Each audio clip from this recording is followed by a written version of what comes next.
Mesdames, Messieurs, bonjour, bienvenue au journal en français. Voici les titres des actualités du jour. Le président de l'Assemblée nationale vietnamienne Nguyen Sinh Hung entame aujourd'hui sa visite officielle en Chine sur invitation du président du comité permanent de l'Assemblée populaire nationale chinoise. Un programme visant à rehausser l'efficacité de la gestion des parcs nationaux vietnamiens a été déployé. C'est le fruit de la coopération entre le Programme des Nations Unies pour le développement et le Vietnam. Entre 2010 et 2015, près de 96% des élèves des ethnies ayant très peu d'habitants de Lai Châu, Lào Cai, Điện Biên, Hà Giang, Nghệ An et Kon Tum ont achevé le programme éducatif national.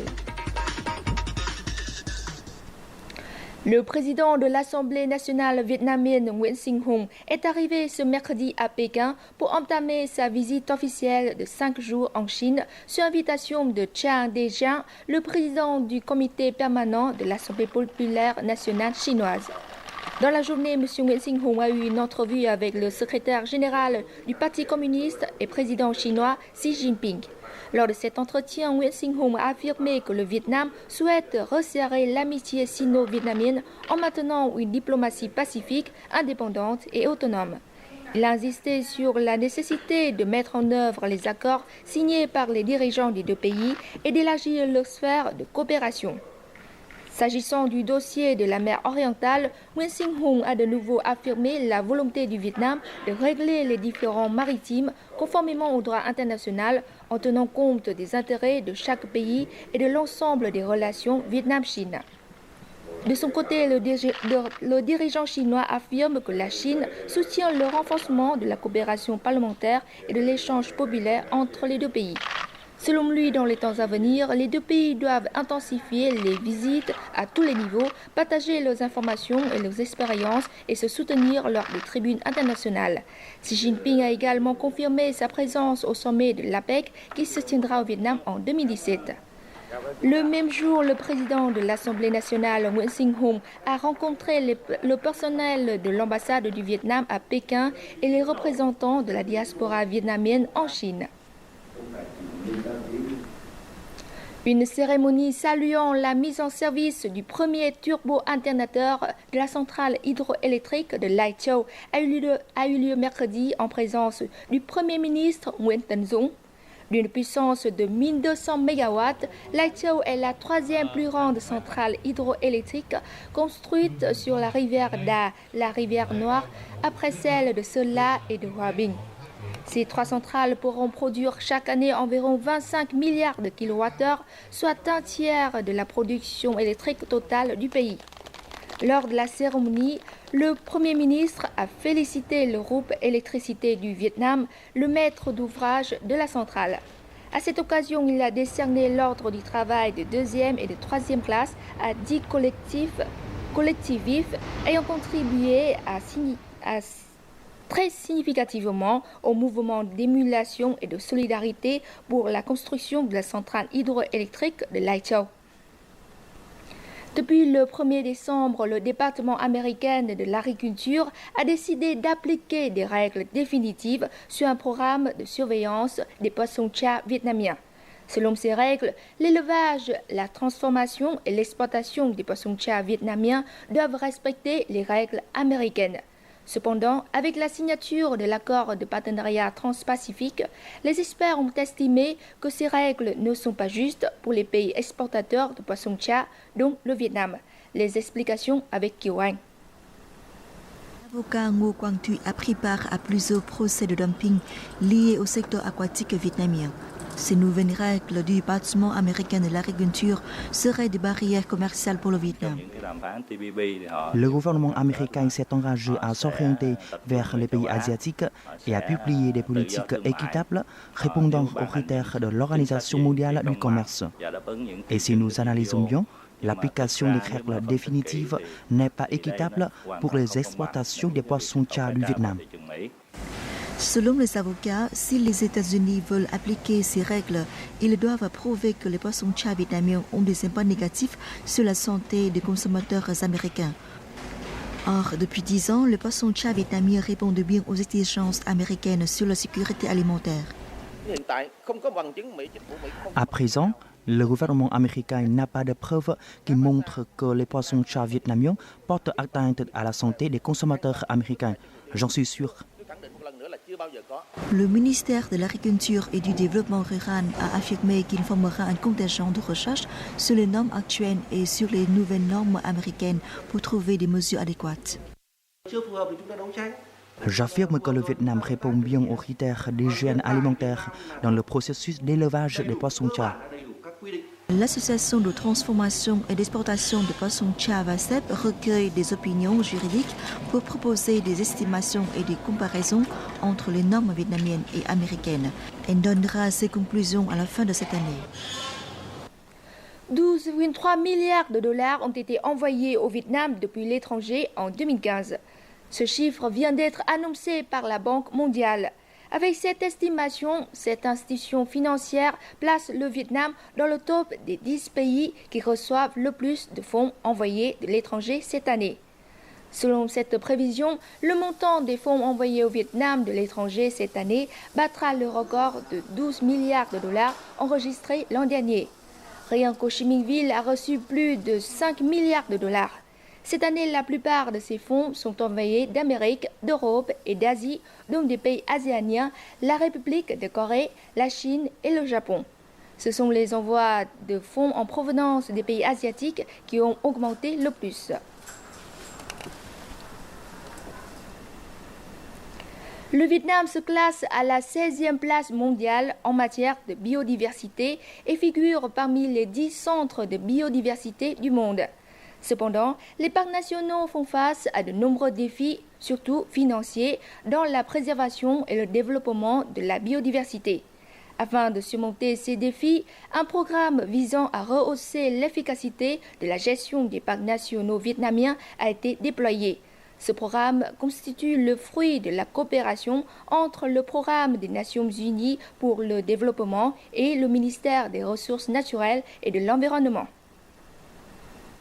Selon les experts internationaux, un mécanisme financier efficace permet d'augmenter les revenus des parcs nationaux et de mieux gérer la biodiversité. Cependant, la plupart des parcs nationaux reposent sur le budget de l'État et certains reçoivent des aides financières non régulières des organisations internationales.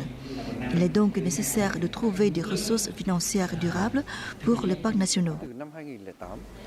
Depuis 2008, les experts ont réalisé des études et ont défini 100 zones de conservation à travers le Vietnam.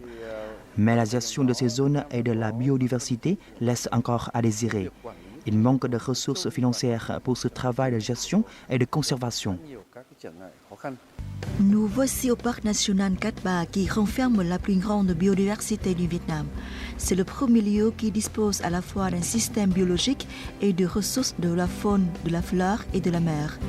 L'an dernier, le prix du billet est passé d'$1 à $2. Avec ce nouveau tarif, le parc national de Cat Ba a réalisé l'an dernier un chiffre d'affaires d'1,2 milliard de dong. Cette somme a été réinvestie dans la préservation et la valorisation du système biologique du parc. L'augmentation du prix du billet est aussi une solution du programme pour hausser l'efficacité de la gestion des parcs nationaux vietnamiens. Nous avons mis en place des règles de la collaboration entre la localité et le parc national Cat Ba dans la gestion et la vente des billets. Le renforcement de la prise de conscience des employés du parc national de Cat Ba dans la conservation de la biodiversité est très important. Le développement du tourisme écologique est une solution importante pour que les parcs nationaux aient un revenu durable au service de la conservation de la biodiversité et de leur développement.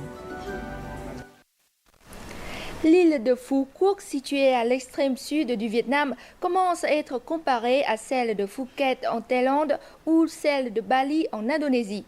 S'il y a 2 ans, cette île n'avait que de belles plages sauvages, peu fréquentées. Aujourd'hui, sa physionomie a complètement changé avec la présence des grands investisseurs, en partie étrangers. La vie de la famille de Nguyen Van Bay, en autochtone de l'île de Phu Quoc, s'est nettement améliorée depuis que les investisseurs sont venus sur cette plage. au lieu de la pêche, elle vit aujourd'hui grâce à la restauration. Aucune auberge dans cet endroit. Maintenant, les auberges y poussent comme des champignons. En fait, il y a peu de temps, le nord-ouest de l'île de Foucault apparaissait comme une zone peu prometteuse à laquelle manquaient toutes les infrastructures. Mais la situation a fortement changé avec l'arrivée des investissements des grands groupes.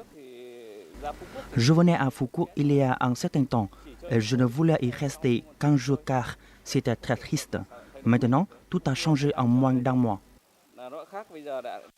200 grands investisseurs sont arrivés à Foucault. Il y en a ceux qui s'engagent même à y verser $1 milliard.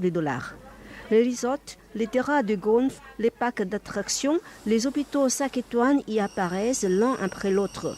Dans un avenir proche, un parc destiné aux animaux semi-sauvages y sera aussi ouvert. Selon les estimations, le revenu moyen des habitants de Foucault a augmenté de 30% par rapport à l'année précédente pour atteindre environ près de 10 millions de dons par mois et par habitant. Les grands investissements ont eu d'importantes répercussions sur le développement de notre île. Ils ont apporté une grande recette au budget local. Les habitants de Foucault en sont les bénéficiaires. Avec une série de politiques préférentielles pour les investisseurs, comme une réduction de 50% de l'impôt sur le revenu personnel, l'exemption de loyer foncier pendant les 4 premières années du projet, ou l'exemption de visa pour les étrangers séjournant moins de 30 jours sur l'île, Foucault devient maintenant la destination préférée non seulement des investisseurs, mais aussi des touristes. Le journal continue avec le taux de change et l'indice boursier du Vietnam.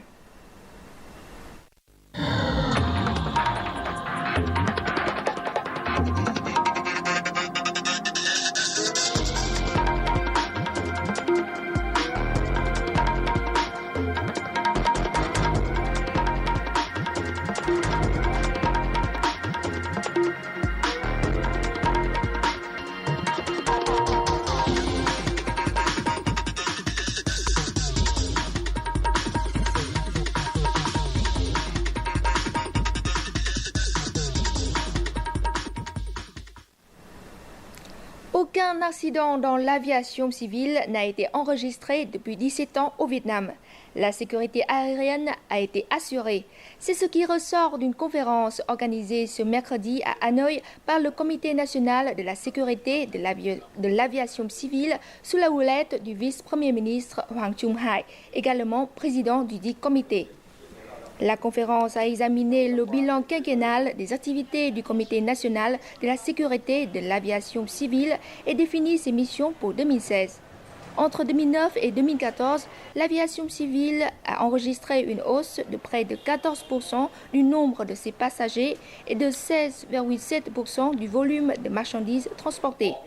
Pour 2016, le ministère du Transport se penchera sur la modernisation des infrastructures du transport aérien. L'accent sera mis sur les barrières sécuritaires et le système d'éclairage de l'aéroport, ainsi que sur le sur le renforcement de l'utilisation des technologies de l'information. Le Vietnam figure parmi les 39 pays capables d'étudier et de produire des vaccins. Son système de gestion de la qualité des vaccins vient d'être reconnu par l'Organisation mondiale de la santé. La production de vaccins joue un rôle très important dans le contexte où les vaccins 5 en 1 font défaut en ces derniers temps. C'est aussi le contenu d'un colloque intitulé « Les vaccins vietnamiens, développement et intégration » qui vient d'être organisé par le ministère de la Santé. Le point avec Kieu Anh. Selon les représentants, le Vietnam dispose des potentiels pour développer la production de vaccins. Cependant, le pays manque des ressources financières pour les études et la production des vaccins. La restructuration des établissements de recherche et de production de vaccins a été étudiée. Si nous pouvons produire des vaccins en 2017, en 2020, nous pourrons en vendre et en exporter. Ainsi, nous souhaitons participer à cette production en tant qu'investisseurs du gouvernement. Cela revêt une signification économique et socio-politique. Le ministère de la Santé a recherché et produit des vaccins 6 en 1 tels que la diphtérie, la coqueluche, le tétanos, l'hépatite B. Les premières difficultés sont le problème de technologie.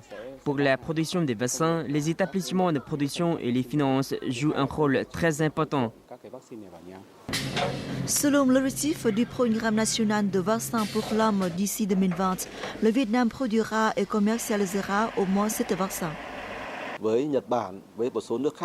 Nous coopérons avec le Japon et d'autres pays dans le transfert des technologies. Ensemble, nous étudions et développons de nouveaux vaccins. Le ministère de la Santé a travaillé avec les banques et les institutions financières pour rassembler des capitaux pour la production des vaccins.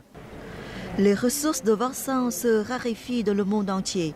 Cela oblige le secteur de la santé à accélérer les études et la production de nouveaux vaccins. Espérons que d'ici 2018, le Vietnam réussira à fabriquer des vaccins 6 en 1. Ainsi, ces vaccins seront mis sur le marché en 2020. Jusqu'à 96% des élèves des ethnies ayant très peu d'habitants ont achevé le programme éducatif national et la qualité de l'éducation s'est nettement améliorée. Ces résultats ont été publiés lors d'une conférence bilan quinquennale qui s'est tenue hier à Hanoï sur la réalisation du programme de développement de l'éducation en faveur des ethnies ayant très peu d'habitants des 6 provinces de Lai Châu, Lào Cai, Điện Biên, Hà Giang, Nghệ An et Kon Tum entre 2010 et 2015. Ce programme a été réalisé par le ministère de l'Éducation et de la Formation. Les détails. Jusqu'en octobre 2015, les localités ont mis en place 96 salles de classe et 86 salles réservées aux enseignants. 95% des enfants de 3 à 5 ans vont à l'école toute la journée. 700 enseignants ont été formés. La qualité de l'éducation s'est améliorée. Le programme a changé la prise de conscience des habitants des ethnies minoritaires. Autrefois, ils ne s'intéressaient pas à l'éducation de leurs enfants. Ce n'est pas plus le cas d'aujourd'hui. En plus, grâce à ce programme, les infrastructures ont été grandement améliorées. Les élèves ont déjà des classes et des internats solides. Enfin, la qualité de l'éducation s'est aussi nettement améliorée.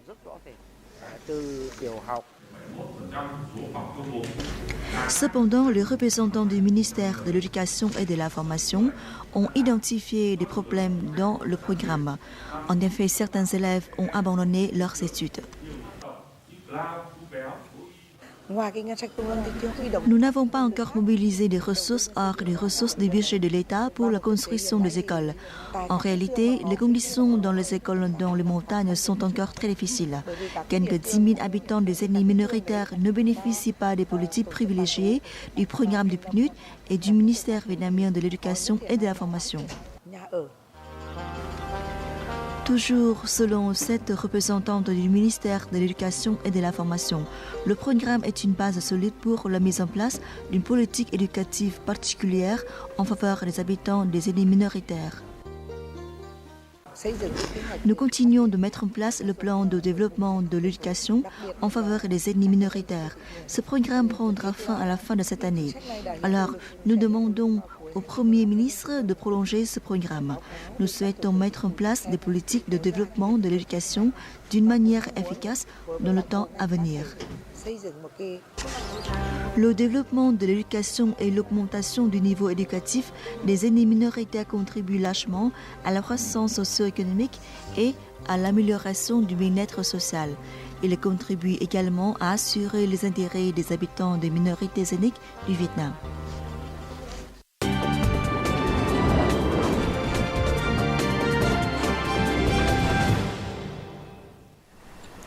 À la veille de Noël, M. Lê Hồng Anh, membre du bureau politique et permanent du secrétariat du Parti communiste vietnamien, est allé présenter ses vœux au cardinal et archevêque de Hanoï, Nguyễn Văn Nhơn, et au président de l'église protestante du Vietnam du Nord, Nguyễn Hữu Mạc, qui perpétue leur tradition vivre l'évangile, servir Dieu et la patrie. Il a apprécié les contributions des protestants aux acquis du pays en 2015.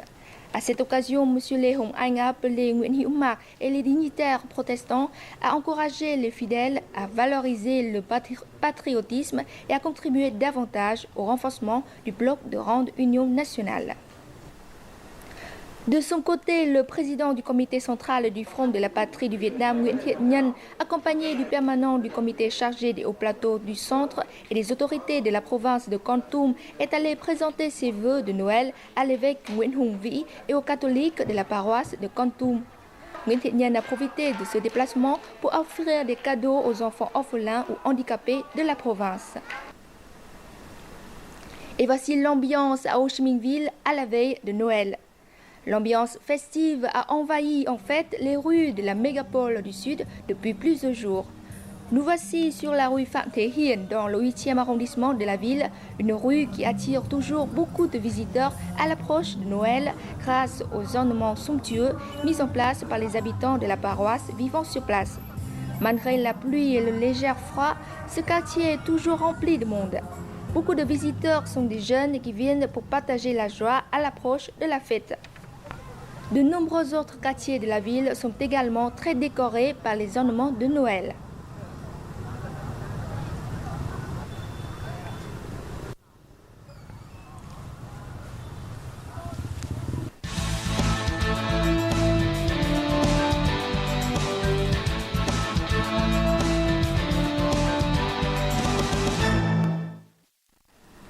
Situé à 60 km de Hanoï, le village de céramique de Phu Lang, dans la province de Bắc Ninh, est l'un des 3 plus anciens centres de poterie du delta du fleuve Rouge, avec Tho Ha et Bat Chang. Il est surtout réputé car ses potiers et ses céramistes utilisent encore les techniques traditionnelles. Les poteries brutes et rugueuses à l'émail brun clair de Phu Lang sont appréciées pour leur rusticité et pour le prix abordable. Dans ce chapitre, le Vietnam en un clin d'œil, nous vous invitons à visiter le village de poterie de Phu Lang pour en apprendre plus sur cette ligne de produits céramiques. Le village de Phu Lang se trouve au bord de la rivière Cầu et conserve une beauté simple et l'ambiance paisible des villages d'antan. Selon les registres historiques, c'est au début de la dynastie des Chen, au XIIIe siècle, que le métier de potier serait apparu à Phu Lang. Les produits en céramique locaux sont caractérisés par un émail de couleur naturelle, très original, avec des formes rustiques, résultat de la combinaison de l'argile et du feu.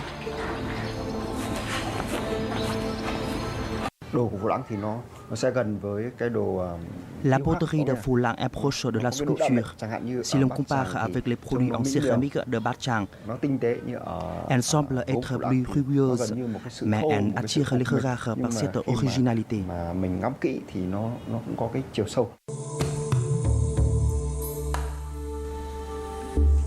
Les produits céramiques du village de Phu Lang sont assez variés. Ils vont des objets de culte à sculptures compliquées jusqu'aux ustensiles domestiques simples comme les bocaux, les pots et les vaisselles. Ils sont faits d'argile rouge. Le fabricant doit faire sécher cette argile au soleil, puis le broyer et y ajouter de l'eau pour qu'il devienne pétrissable.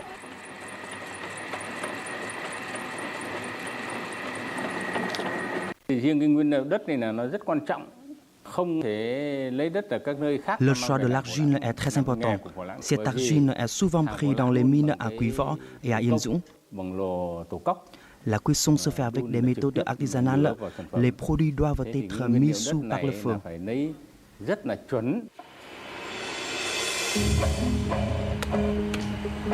En général, le modélage du produit nécessite l'intervention de 2 personnes. L'une fait tourner en guéridon rotatif avec ses pieds, tandis que l'autre travaille l'argile.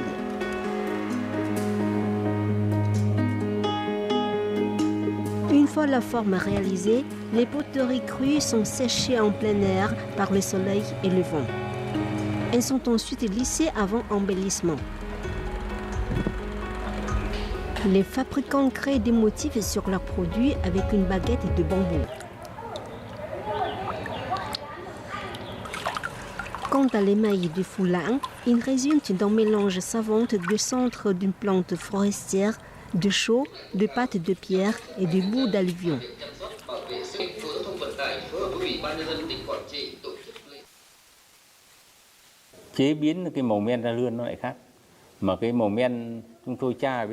Ce mélange donne des couleurs brunâtres, jaunâtres et jaune foncé. Nous nous occupons de ce mélange, tandis que les femmes s'occupent de la coloration des produits. Quand nous avons déjà un lot de produits, nous commençons à les cuire. La cuisson dure 3 jours. Tout se fait avec l'expérience. Il n'y a aucun livre qui enseigne ces techniques.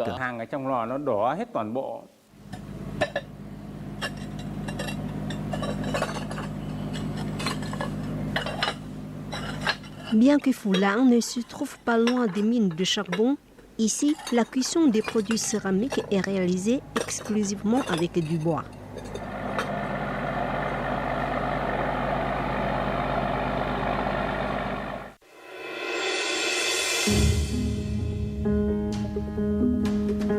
En fait, la cuisson joue un rôle très important dans la production de la céramique et des Foulang, car c'est le changement de température du four qui va donner les couleurs si particulières à la poterie locale, brunâtre, jaunâtre ou encore brun foncé.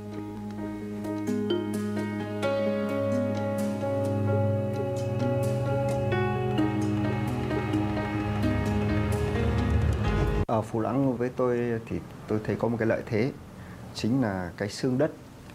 L'argile de Foulang a un avantage, c'est qu'il a une grande plasticité et est facile à modeler.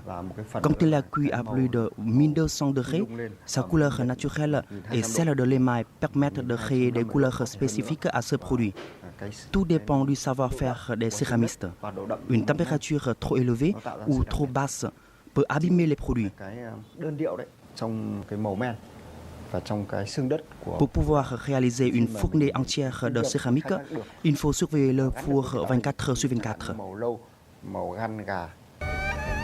Aujourd'hui, Foulang est réputé au Vietnam et à l'étranger. Ces céramiques sont exportées en grande quantité vers les marchés japonais, sud-coréens, canadiens ou encore italiens. À Foulang, la transmission du métier aux générations futures est un souci permanent.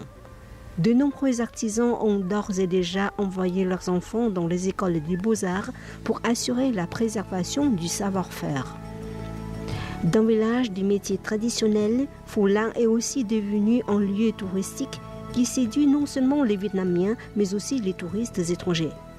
Ils viennent y découvrir le village et apprendre la poterie.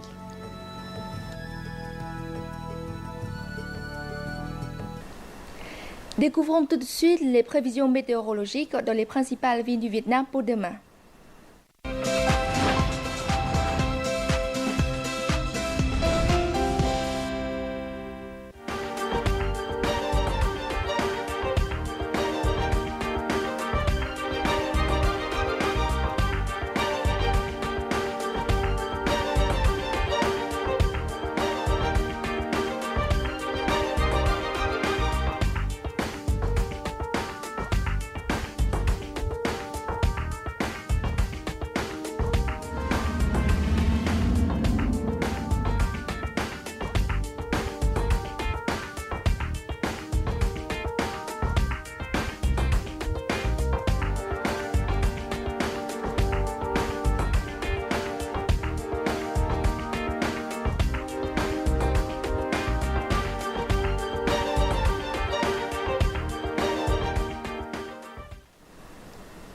Et voici la fin de cette édition du journal en français. Vous pouvez toujours les revoir sur les sites web qui apparaissent à l'écran.